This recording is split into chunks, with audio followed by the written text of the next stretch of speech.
Gloria al Señor. Nuestra serie que estamos viendo se llama Cristología. Son todas las doctrinas de Cristo. Y el día de hoy vamos a ver nuestro tema número 3. Juan capítulo 7, verso 40 al 43. Dice la palabra del Señor. Entonces, algunos de la multitud, oyendo estas palabras, decían: verdaderamente este es el profeta. Otros decían: este es el Cristo. Pero algunos decían: ¿de Galilea ha de venir el Cristo? Se preguntaban. ¿No dice la Escritura que del linaje de David y de la aldea de Belén, de donde era David, ha de venir el Cristo? Hubo entonces disensión entre la gente a causa de él. Vamos a orar. Gracias, Señor, te damos en esta mañana. Sin ti, Padre Santo, no podemos hacerlo. Sin ti no podemos predicar. Sin tu gracia, sin tu favor, nos faltaría mucho entendimiento, Padre, para comprender las Escrituras. Pero gracias te damos porque tú has prometido estar con nosotros todos los días, dice tu palabra, hasta el fin del mundo. Bendice a la congregación y toma el control del mensaje que vamos a hablar el día de hoy. Amén. ¿Pueden sentarse, hermanos? Dios es bueno. Nuestro tema se titula Las dos naturalezas de Cristo. ¿Ok? Las dos naturalezas de Cristo. Es una de las doctrinas más atacadas actualmente. Un mínimo de entre 10, más o menos, grupos herejes se han levantado para contrarrestar crédito a esta doctrina bíblica. Es una doctrina bíblica, pero la gente, al no comprenderla, trata de desacreditarla, porque dice: es que yo no la entiendo. Perdón. Se le conoce, hermanos, en el ámbito teológico como la unión hipostática. Es un término teológico que se usa para describir que Jesucristo, siendo por siempre Dios, tomó la naturaleza humana. Es decir, Jesucristo, siendo un ser divino, tomó una naturaleza humana y se volvió el Dios hombre. Una persona totalmente Dios y también totalmente hombre. Este es un misterio difícil de comprender, porque si uno dice que Dios es 100% hombre y 100% Dios, que Cristo es 100% hombre, 100% Dios, la gente tendería a decir: bueno, pero es que eso es 200%. Y ahí es donde debemos de comprender cómo estas dos naturalezas se unieron de tal forma que Jesucristo es perfectamente hombre, pero también perfectamente Dios. Durante los primeros 4 siglos, hermanos, del cristianismo, fue la doctrina más atacada por los grupos herejes. Algunos atacaban su deidad, otros atacaban su humanidad y algunos ambas. Provocó que los primeros concilios de la iglesia cristiana de los primeros siglos trataran de resolver este asunto. Y la razón por la que los cristianos no aceptaban a los herejes que decían: no es Dios, o es solamente Dios, pero no es hombre, o no era hombre, o era solo hombre, pero no Dios. Los cristianos se levantaron porque decían: estas posturas no describen al Cristo que nosotros conocimos, por lo tanto nosotros no las aceptamos. Esta es la razón, hermanos, por la que existe esta doctrina de las dos naturalezas de Cristo. porque ninguno de los movimientos herejes que ataca la naturaleza de Cristo puede satisfacer plenamente quién fue Cristo. Es importantísimo tener al Cristo correcto. Sin el Cristo correcto no hay salvación. Todas las personas que tengan al Cristo equivocado, lamentablemente se perderán en la eternidad sin Dios. ¿Por qué? Porque Cristo, hermanos, es el camino, es la verdad y es la vida. Así que si alguien tiene al Cristo incorrecto, no cree en el Cristo bíblico, sino cree en el Cristo que enseñan las corrientes filosóficas o la religión, o al Cristo histórico, al Cristo que me enseñaron mis padres.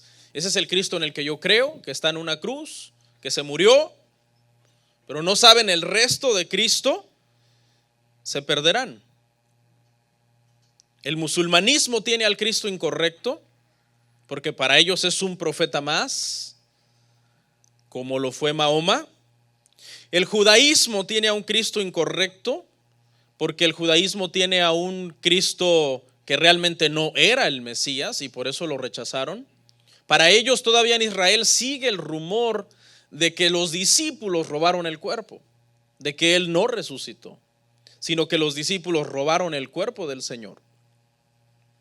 El mormonismo tiene al Cristo incorrecto, porque el mormonismo enseña que Cristo es solamente un ser creado al nivel de Satanás, y que Satanás y Cristo son medios hermanos. Los testigos de Jehová tienen al Cristo incorrecto porque enseñan que es el arcángel Gabriel, que era un profeta más, que no es Dios. Y aún los católicos tienen a un Cristo incorrecto porque ven a un Cristo que es hijo de María, y María es la que intercede por los pecadores, no Cristo, porque ¿quién intercede más por los hijos cuando están a punto de castigarles? La mamá. El papá es más severo. La doctrina marionita enseña de los católicos que el pecador debe ir delante de María, porque ella es más compasiva y es a ella a quien hay que irle a pedir perdón. Ese no es el Cristo de la Biblia. Ese es un Cristo que está sometido a todos los dogmas de Roma. En fin, podría seguir mencionando sectas y religiones que no tienen al Cristo correcto, y todas estas tienen algunas verdades mezcladas con algunas mentiras, algunas en mayor o menor grado unas que otras. Vamos a analizar nuestro pasaje ahí en Juan 7:40, hermanos. Vamos a tomar algunas frases para estudiarlas. La primera frase dice que algunos al oírlo decían: este es el profeta o este es el Cristo. Había una división causada en todo el pueblo por saber quién era Cristo, por tener el concepto correcto de quién Él era. Esta pregunta atormentó por 3 años y medio a todas las personas que conocían a Jesús. Algunos decían: es que nadie ha hablado como Él. Algunos otros decían: es que nadie puede hacer las cosas que Él hace. Algunos otros decían: este es el Hijo del Hombre. Otros decían: no, este es el Hijo del Dios viviente. En toda esta serie este será el tema, y todos los temas tendrán que ver con darle una respuesta a esto: ¿quién es Cristo? Algunos decían: es el profeta. Algunos decían: es el Cristo, es decir, el Mesías, el ungido, el que estamos esperando. En el Nuevo Testamento, hermano, vemos que los demonios nunca dudaron quién era Cristo. Mateo 8:29, léalo conmigo, por favor. Mateo 8:29 dice: y clamaron diciendo: ¿qué tienes con nosotros, Jesús, Hijo de Dios? ¿Has venido acá para atormentarnos antes de tiempo? Los demonios, hermano, en el Nuevo Testamento, cada vez que tenían un encuentro con Jesús, que Jesús echaba fuera a los demonios de alguna persona, ellos siempre reconocían que Cristo era Dios. Porque acuérdese, hermano, que esa expresión hijo de Dios, es lo mismo que Dios. Ellos lo reconocían, de hecho algunos les decía, callad, porque él no quería que los demonios revelaran quién era él, porque todavía su tiempo no se había cumplido. Tenía él que seguir predicando. Fíjese que los demonios, hermano, en algunos aspectos tienen más entendimiento que muchas personas, porque obviamente son seres súper inteligentes, ¿no? Con una inteligencia limitada, pero en su inteligencia los demonios sabían que él era Dios. Es más, la Biblia dice que los demonios creen y tiemblan. Hay muchos cristianos que creen y pecan. Los demonios tiemblan ante esa claridad que ellos tienen de que Él, Jesús, es Dios. Es más, está escrito que todos los demonios en un momento determinado tendrán que doblar sus rodillas delante de Cristo y decir: Jesús, Jesucristo es el Señor. Porque dice la Biblia que se doblarán las rodillas en los cielos, en la tierra y debajo de la tierra, y toda lengua confesará que Jesucristo es el Señor. Las personas tienen dos opciones: o confiesan en vida que Cristo es el Señor para salvación, o confiesan en la eternidad, apartados de Dios, que Cristo es el Señor, pero será demasiado tarde. De todos modos lo van a confesar como Señor. En el caso cuando estamos vivos es para salvación. Y no solamente decimos Jesús es nuestro Salvador, sino también es nuestro Señor, que vea, hay una diferencia, hermano. Cualquiera podemos decir Jesús es mi Salvador. ¿Cómo no? Pues queremos que nos salve de la ira venidera, del juicio eterno que está por venir sobre todas las almas que se pierdan. Todo mundo dice Jesús es mi Salvador. La pregunta es, ¿Jesús es tu Señor? Porque eso implica otra cosa. Cuando Jesús es tu Señor, tú vives para hacer su voluntad, porque Él es tu Señor, tu amo. Él te gobierna, Él gobierna tu vida, está entronado en tu corazón. Tu vida ya no gira en torno a tu voluntad, sino en torno a la de Él. Dice ahí mismo, Juan 7. Otros decían, escuche, ¿de Galilea ha de venir el Cristo? Era una pregunta incrédula, porque obviamente ellos conocían la profecía.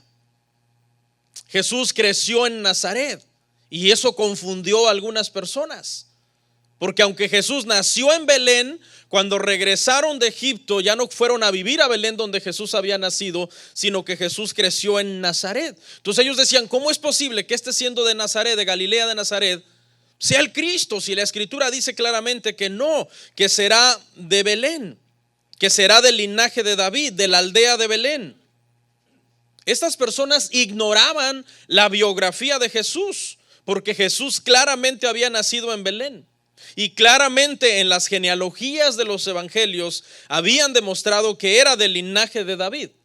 Más bien la pregunta de ellos estaba confirmando que Él era Cristo. Lo que pasa es que ellos ignoraban el trasfondo de la vida de Jesús. La pregunta, ¿quién era Cristo?, tenía muy confundidos a todos en Israel. Durante el mismo proceso judicial que le entablaron a Jesús, la gente estaba confundida. Mateo 27:11, por favor.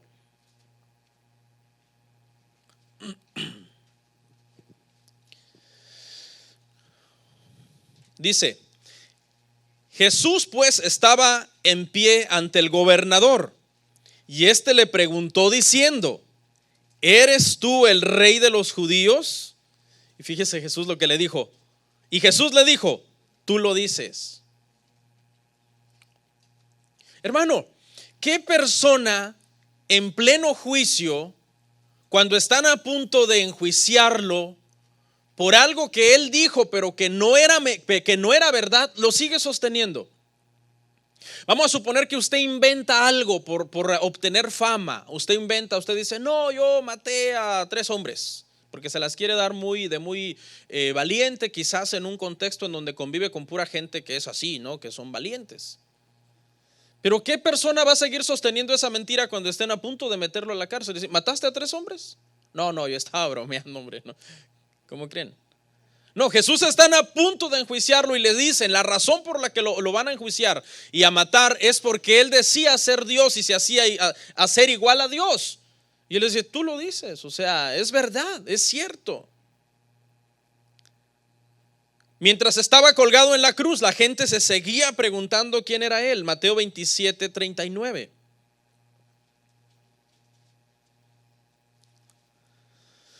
Y los que pasaban, dice, le injuriaban, meneando la cabeza y diciendo, tú que derribas el templo y en 3 días lo reedificas, sálvate a ti mismo. Si eres el Hijo de Dios, desciende de la cruz. Seguían con la misma incógnita. ¿Quién es este? Y estaban tratando de tentarlo. Veo que esto es una expresión tentando su omnipotencia. O sea, le están diciendo, si tú eres. Era un momento en que en su ego, Jesús podría haber dicho, pues sí soy, y llamar a la legión de ángeles que él dijo que él podía haber llamado para que lo defendieran. Porque lo estaban retando, lo estaban desafiando. ¿Hubiera podido Jesús bajar de la cruz como estos lo estaban tentando? Claro que sí. Pero es que él vino a morir a la cruz. Era cumpliendo el propósito que su padre le había encomendado, que más bien probaba su divinidad, no haciendo lo que los hombres le decían que hiciera, sino sosteniéndose y manteniéndose como sacrificio, como el Cordero de Dios que vino a quitar el pecado del mundo.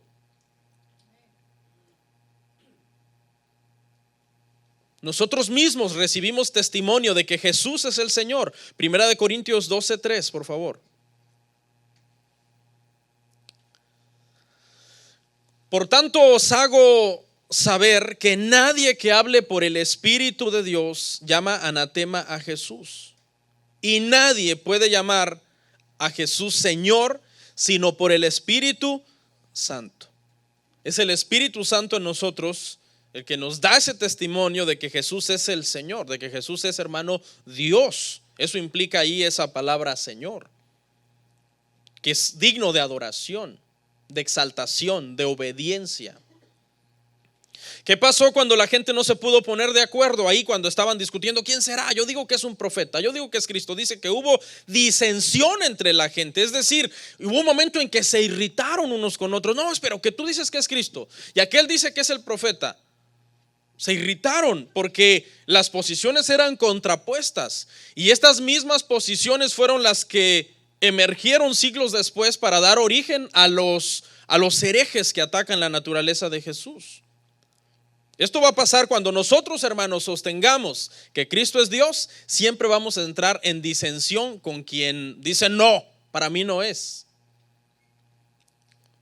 Para mí es un profeta más. No podemos elevar a Jesús al nivel de Dios.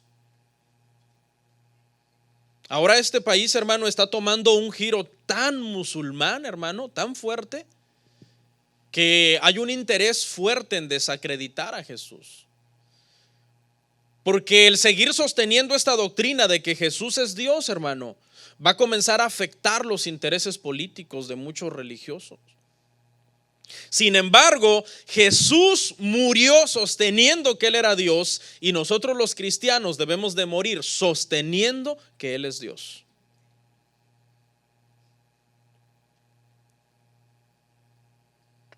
O sea, que ni aunque nos amenazaran de muerte podemos negar esta enseñanza. Él es Dios, Él es hombre. Ok, analicemos un poco la humanidad de Cristo, hermano, la humanidad de Cristo. Porque la humanidad de Cristo fue muy atacada y es muy atacada también. Porque así como hay gente que dice Él no es Dios, también hay gente que dice Él no fue hombre. Vea, no, Él no fue hombre, Él fue un ser superior que vino, es cierto, sí existió. Creen en todo lo que dice la Biblia de Él, pero dicen no era 100% hombre. Entonces no solamente nos toca defender su deidad, sino que también nos toca defender su humanidad. Pastor, pero ¿por qué vamos a defender su humanidad? Conformémonos con que era Dios y ya. No, porque si hubiera sido solamente Dios, era imposible que muriera por los pecadores, porque Dios nunca muere. Entonces Él era perfectamente humano. ¿Qué queremos decir cuando decimos que Jesús era perfectamente humano? Estamos diciendo que Jesús tenía todos los componentes humanos que el cuerpo humano posee. ¿El cuerpo humano posee un cuerpo físico?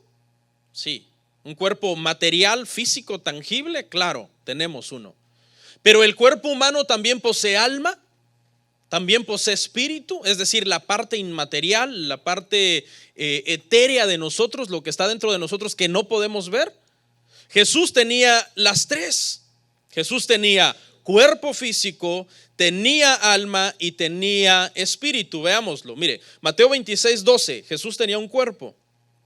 Hay muchísimos pasajes que vemos que Jesús tenía un cuerpo físico.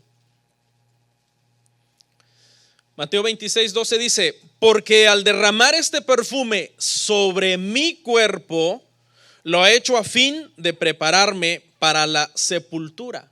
Había un cuerpo físico sobre el cual se derramó el perfume. Tenía un alma, Juan 12:27. Ahora está turbada mi alma. ¿Y qué diré? Padre, sálvame de esta hora. Mas para esto he llegado a esta hora. Su alma dice que estaba turbada.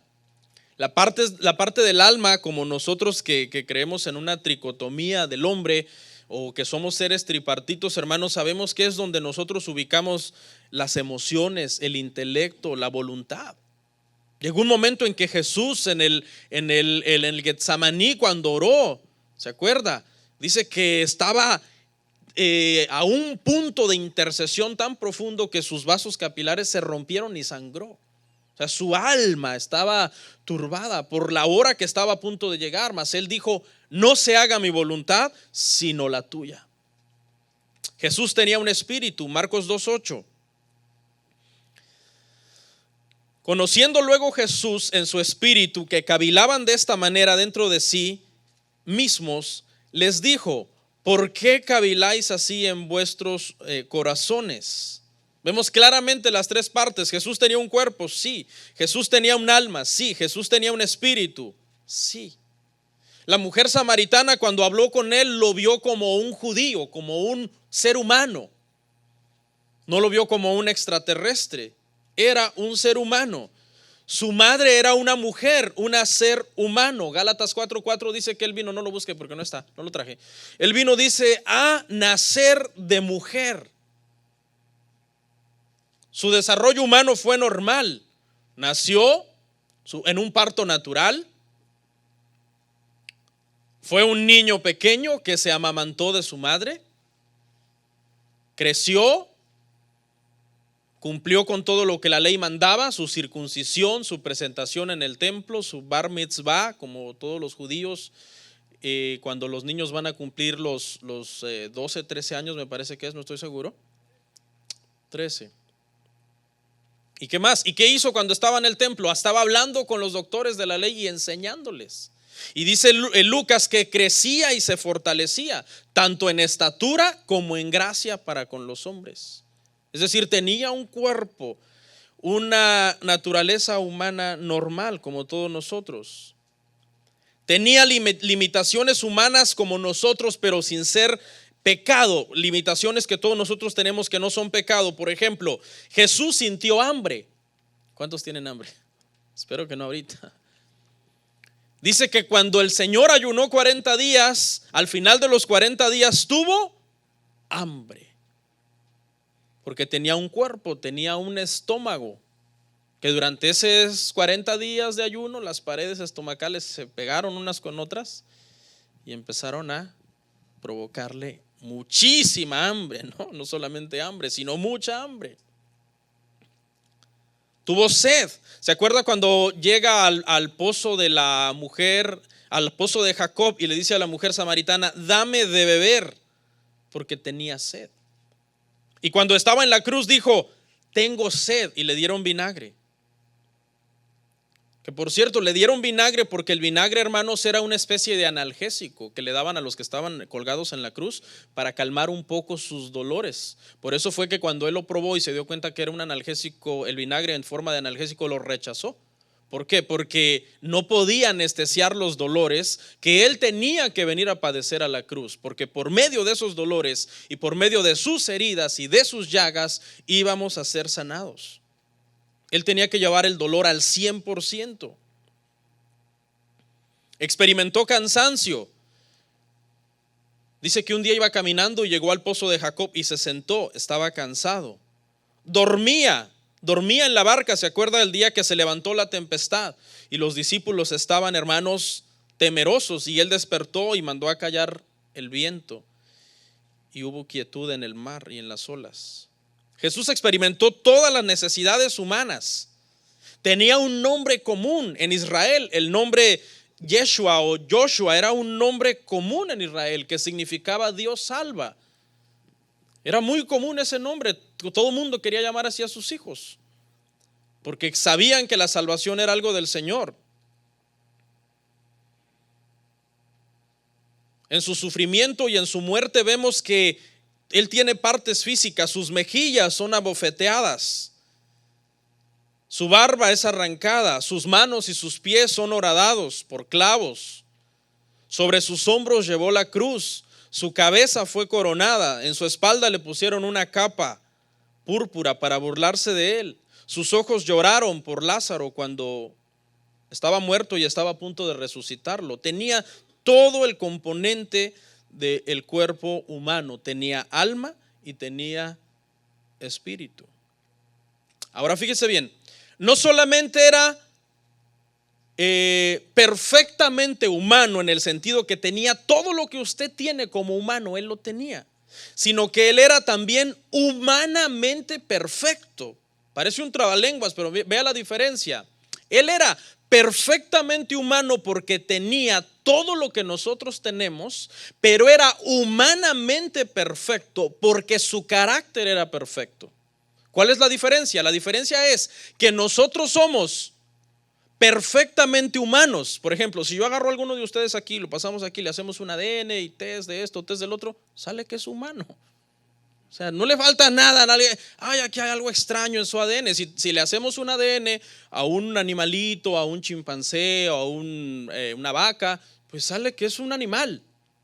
¿Me entiende? Usted y yo somos perfectamente humanos igual que Jesús, pero no somos humanamente perfectos como Él. Nosotros somos humanamente imperfectos.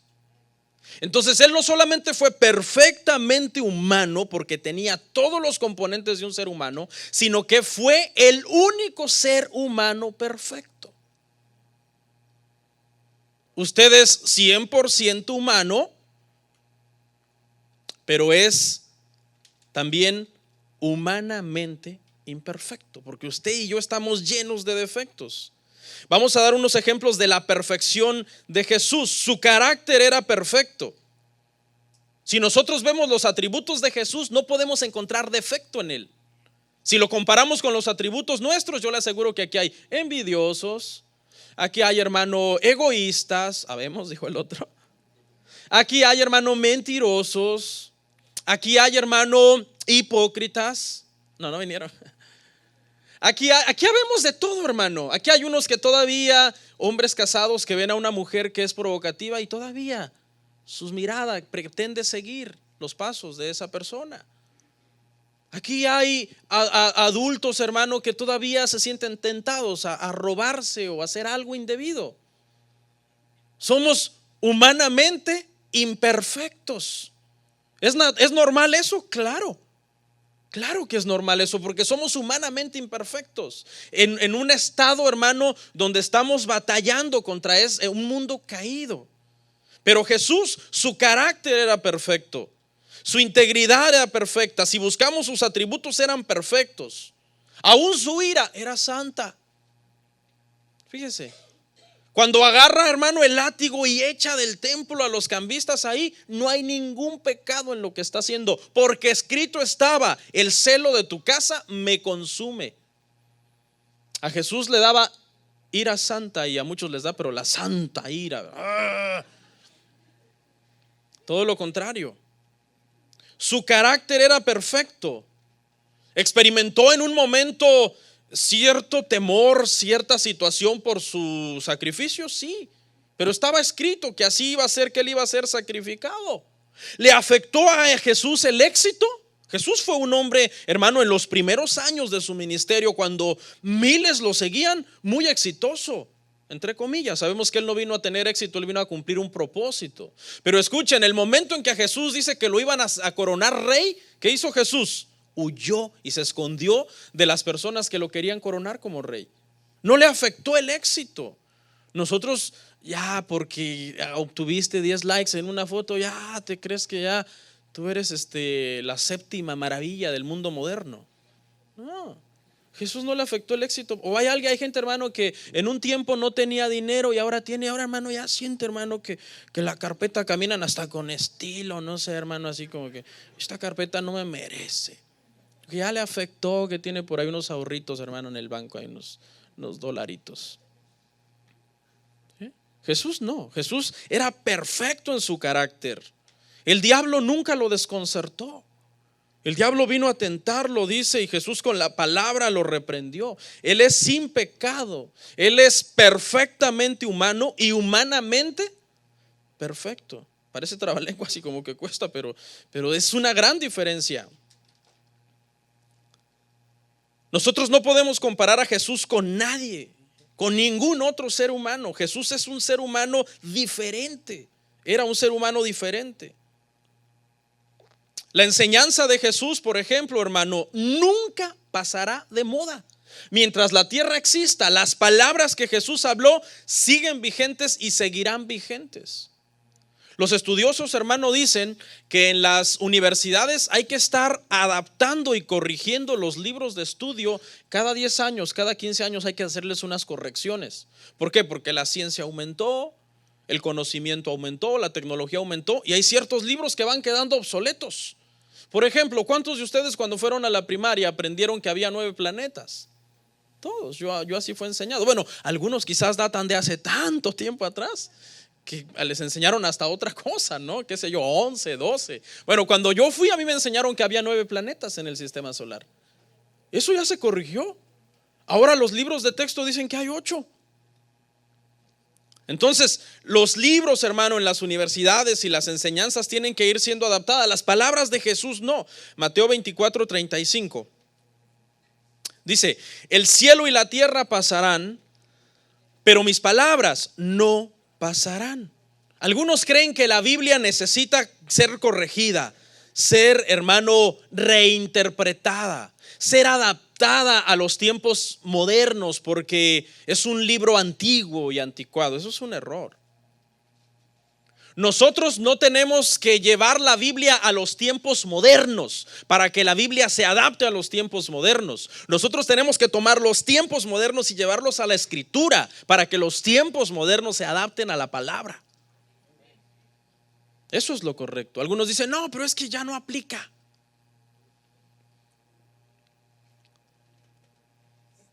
Jesús, hermano, en su nacionalidad, por ejemplo, él amó y abrazó a todos de igual manera siendo judío. Es más, dice que a los gentiles fue a quienes les hizo los milagros más grandes, porque resultó que en muchas ocasiones halló más fe en los pueblos gentiles y en las personas gentiles que en los mismos israelitas. Por ejemplo, le voy a dar un ejemplo. Los mexicanos pensamos como mexicanos. Pensamos como mexicanos, nuestros settings aquí en el cerebro son mexicanos. Nuestra comida mexicana, nuestro himno nacional, nuestras tradiciones, nuestro acento al hablar. El hondureño, sus settings son ¿qué? Hondureños, baleadas. La H, que no sé qué, que no sé cuánto, ¿no? Sus settings están así. Culturalmente, cuando hablamos entre nosotros por diferente nacionalidad, puede haber hasta un choque cultural. Y cosas que no me gustan de esta cultura y cosas que a ustedes no les gustan de la cultura mía. En el caso de Jesús no podía hacer eso. ¿Por qué? Porque Jesús no solamente tenía una nacionalidad, sino que era Dios. Es decir, la nacionalidad de Jesús puede ser adaptada a cualquiera de las nacionalidades de nosotros. Aunque Él vino, los judíos, hermanos, son el pueblo más exclusivista que existe sobre la tierra. O sea, exclusivista en el sentido de que nosotros somos judíos y ustedes no. En ese sentido ellos son súper exclusivistas. Jesús no. Jesús vino y siendo judío, su nacionalidad no lo hizo ser exclusivista, para no salvar a todas las nacionalidades que existimos. ¿Por qué? Porque Él no solo era un hombre judío, sino que era Dios, dueño y creador de todas las almas de todo el universo. Por eso es bien importante entender la humanidad de Cristo. Ahora, veamos los argumentos acerca de su deidad. Ya vimos pruebas de que Él fue 100% hombre. ¿Fue 100% Dios? Bueno, empecemos con los 7 yo soy que Jesús usó en Juan. Juan es un evangelio que presenta a Jesucristo como Dios. Y en ese libro, en este evangelio, Jesús agarra el tetragramatón hebreo. Cuando Moisés le dice, le pregunta a Dios su nombre en Éxodo, le pregunta el nombre, le dice: cuando yo vaya a liberar a los israelitas, me van a decir que quién me envió. Y el Padre le habló a Moisés por medio del tetragramatón, Yod, Heb, Bab, Heb, 4 letras hebreas. Por eso se llama tetragramatón. Ese término tetra significa 4. Jesús agarró ese tetragramatón y se lo aplicó a sí mismo. Y Él dijo: número 1, yo soy el buen pastor. 1, váyalos contando. Número 2, yo soy la luz del mundo. Y todos están en Juan. 3, yo soy la puerta. Dice que el que entra por esa puerta hallará pastos y será salvo. Yo soy el pan de vida. Yo soy la resurrección y la vida. 6, yo soy el camino, la verdad y la vida. Y 7, yo soy la vid verdadera. 7 yo sois, en donde Jesús toma el nombre del Padre y se lo pone a sí mismo y dice: yo soy. Utilizó los nombres divinos que el Padre usa. Jesús es llamado Dios. Juan 20:28. Aquí me voy rápido, son varios versos. Entonces Tomás respondió y le dijo: Señor mío y Dios mío. ¿Se acuerda del pasaje? Cuando Jesús llega, porque Tomás había dicho: yo no voy a creer en Él si no meto mis dedos en sus manos y mi mano en su costado. Dice que 8 días después Jesús se presentó y le dijo: aquí estoy, Tomás. A ver, ven, haz lo que dijiste. Dice que cayó arrodillado delante de Él y le dijo: Señor mío y Dios mío. Lo reconoció como Dios. Y este acto hubiera sido idolatría si no hubiera sido Dios. Jesús es llamado Hijo de Dios. Juan 5:18. Por esto los judíos aún más procuraban matarle, porque no solo quebrantaba el día de reposo, sino que también decía que Dios era su propio Padre. Y esa expresión significaba que haciéndose igual a Dios. O sea, el término Hijo de Dios aplicado a Jesús significaba que Él decía: yo soy Dios. Él es llamado Señor. Mateo 12:8. Porque el Hijo del Hombre es Señor del día de reposo. Señor con mayúscula.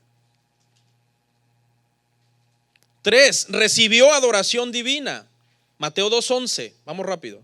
Y al entrar en la casa vinieron al niño con su madre María, y postrándose no los en plural, lo en singular, lo adoraron y abrieron sus tesoros.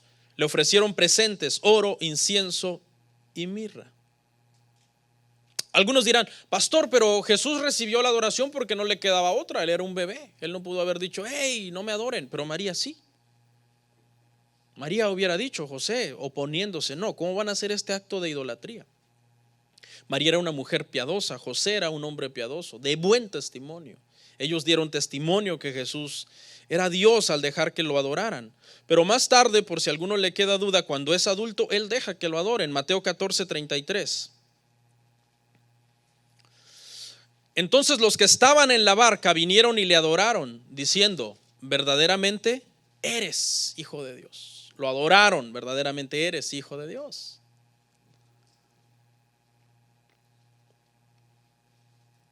Es más, el Padre mismo dice: adoren al Hijo. Hebreos 1:6.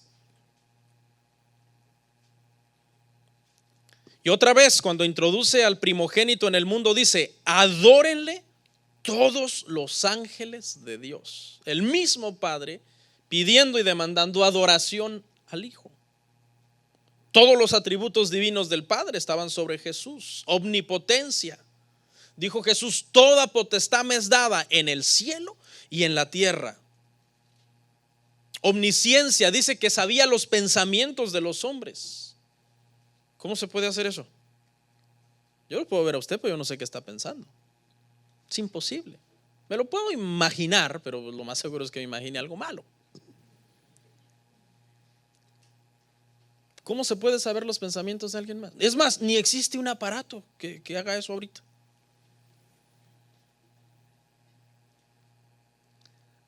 Su omnipresencia, dijo el Señor cuando se fue: yo estoy con vosotros todos los días hasta el fin del mundo. Su inmutabilidad, Él es eterno, el mismo ayer, hoy y por los siglos. Su santidad, ¿por qué? Santo, perfecto, porque jamás cometió pecado. Y podríamos mencionar todos los demás atributos del Padre que están sobre el Hijo. Los oficios del Padre, Jesús también los realiza. La creación, Jesús es el agente creador por medio del cual el Padre hizo todo. La perseverancia de la creación, Él sostiene todo lo creado y por Él subsiste. El perdón, Jesús perdonó pecados, Marcos 2. No lo traje, Marcos 2. ¿Se acuerda el paralítico? Dice que estaba tan lleno donde Jesús estaba predicando que no había forma de meterlo por la puerta. Estaba bloqueada todo el acceso. Y lo metieron por el techo, rompieron el techo y bajaron al paralítico justo donde estaba Jesús enseñando. Le cayó el paralítico y Jesús le dice: levántate, toma tu lecho y vete a tu casa. ¿Y qué hizo la gente? Se enojó. Tus pecados te son perdonados, le dijo. Ay, ¿quién eres tú para perdonar pecados?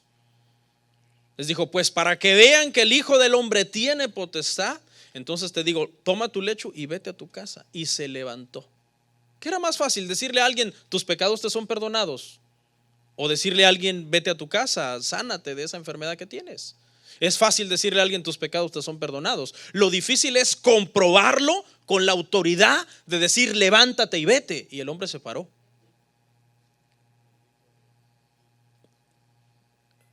Jesús resucita. Todos seremos resucitados por obra de Jesús. Dice: yo los resucitaré en el día postrero. El juicio fue entregado todo al Hijo. Jesús dijo: el Padre no juzga a nadie, sino que dejó todo el juicio al Hijo. La salvación es de Jesús. Dijo el Señor: los que el Padre me da, yo les doy vida eterna, y nadie los podrá arrebatar de mi mano. Y por último, le voy a leer ya solamente esta parte leída para cerrar. Las 7 herejías más peligrosas contra la naturaleza de Jesús. Número 1, el idiotismo. Este error estaba prevalente durante el primer siglo de la iglesia cristiana. Negaba la deidad de Cristo. Declaraba que Cristo tuvo una relación con Dios después de su bautismo. Es decir, que era un ser humano completamente normal y que solamente después del bautismo es que Jesús pasó a ser ya un ser iluminado. El corintianismo. Este error fue popular en los tiempos del apóstol Juan. Este error decía que Cristo no poseía deidad antes de ser bautizado, parecido al idiotismo. Docetismo. Este error comenzó a hacerse evidente durante la segunda mitad del siglo II de la iglesia. Sostenía que Cristo no poseía un cuerpo humano, que Él tenía un cuerpo, pero que era un cuerpo celestial. Negaban, por lo tanto, la humanidad de Cristo. A esto Juan le llamó en primera de Juan el espíritu del anticristo. Juan dice: el que diga que Cristo no vino en carne, ese es el anticristo. Porque esta corriente estaba diciendo no vino en carne. El arianismo, que sigue presente el arianismo hoy en lo que son los testigos de Jehová, los mormones, los mesiánicos, que dicen que Él es un ser creado. Negaba la naturaleza divina de Cristo. Decía que en un tiempo Él no había existido en ninguna manera. y que después Dios le creó y lo engendró a semejanza de Él. Negaba, por lo tanto, la preexistencia eterna de Cristo. Sabemos que Cristo es eterno, igual con el Padre. Él no es un ser creado. Apoliniarismo. Este error sostenía que Cristo poseía un cuerpo humano incompleto. Razonaban de la siguiente manera: el pecado está sembrado en el alma de todos los hombres, por lo tanto, Dios no podía habitar con el pecado. Por tanto, Cristo no tuvo alma. De esa forma razonaban. 6. El nestorianismo. Tomaban las dos naturalezas de Cristo y de estas dos naturalezas hacían una nueva persona.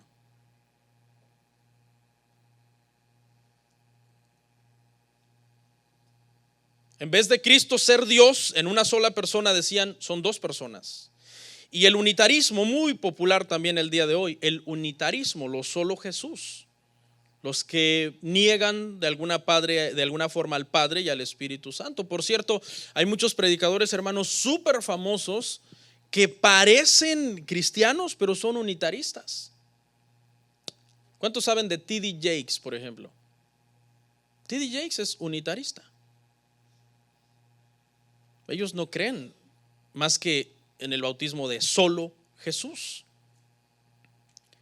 El unitarismo consiste en negar la Trinidad, por lo tanto, niegan parcialmente la deidad de Cristo. Aunque digan solo Cristo es Dios, si están negando la Trinidad, parcialmente están atacando la misma deidad del Cristo que ellos mismos están profesando. Ahora, les voy a hacer una pregunta para concluir, hermanos. Si esta doctrina es tan difícil de entender y un hombre hubiera escrito la Biblia, ¿no le hubiera sido más fácil a ese hombre quitarla? Le voy a decir algo: cada vez que lleguemos a la Biblia, a misterios que están ahí, que simplemente nuestra mente finita no las alcanza a comprender, eso no es prueba de que no es palabra de Dios. Al contrario, eso es prueba de que es palabra de Dios y que es un hecho divino. Que no lo comprendamos nosotros en nuestra limitación humana, bueno, eso es entendible, porque no vamos a comprender jamás en esta tierra y en esta dimensión a cabalidad todo lo que Dios es. Si un hombre hubiera escrito estos misterios, él que hubiera dicho: hombre, pues quitémoslo para que los demás lo comprendan. Pero como es Dios quien lo inspiró, entonces déjenlo, porque eso es la verdad y así tiene que ser. Entonces, ¿qué nos toca a nosotros? Bueno, tratar de comprender este tipo de doctrinas y este tipo de misterios. Cada vez que nosotros, hermano, estudiemos en la Biblia una doctrina que a usted le parezca una especie de contradicción o que su entendimiento no lo alcanza a entender, dé gloria a Dios. ¿Sabe por qué? En esos pasajes es donde los misterios más grandes de quién es Dios están escondidos. No se rasque la cabeza y diga: ay, la Biblia se contradice. No, al contrario, es allí donde al resolver esa aparente contradicción resulta en una iluminación que nos construye nuestro carácter cristiano y nos da un mayor entendimiento de quién es Dios. Yo me gozo cuando estoy leyendo en la Biblia un tema difícil. Digo: oye, aquí hay algo bueno. Aquí hay algo bueno. Siempre que usted esté leyendo la Biblia y llegue a un tema difícil, gócese, porque lo que está a punto de descubrir es un misterio hermoso. Entonces, escuche, en resumen, ¿qué es? Cristo es dos naturalezas con una personalidad. Entiéndalo. Nuestra mente no lo alcanza a entender. Amén. Vamos a orar.